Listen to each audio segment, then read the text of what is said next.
We started off with a roll on beat 2. All right, and I'm playing that roll sloppy for a reason, because if you're, someone that would play a fill like that most likely would play it like, right? Now, I actually could make that sound musical. Right, but if you're going to choose to play a fill like that, most likely you're probably going to play it.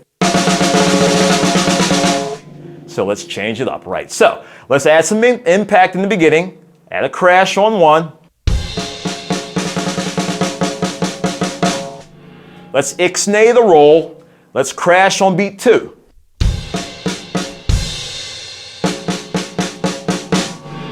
See, now we're adding some space. Now, if you look at 4C, we're going to do 2 crashes on beat 2.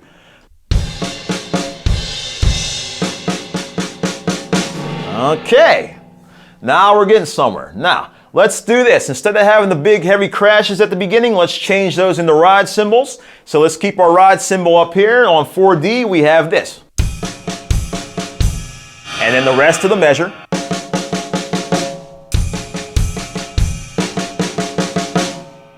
All right, let's make it a little bit more interesting. On 4E, we have this.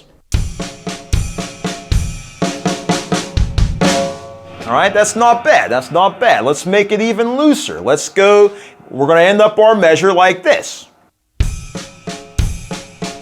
Now we'll add a little bit of movement on 3. Let's, instead of just going, let's go, then our. So that's our ending measure.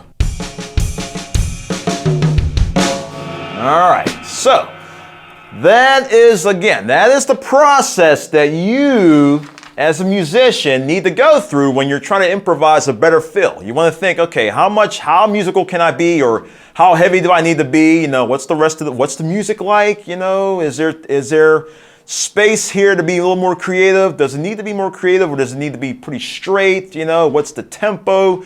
Will the tempo allow me to do one fill as opposed to another? All those little steps that we went through, that's what's going on in your head as you're playing the music, as you're learning those songs, right?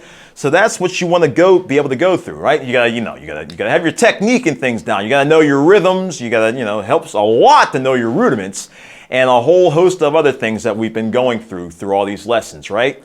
Now that you've learned how to go through the process of creating a more creative rock fill, let's try it out with a backing track.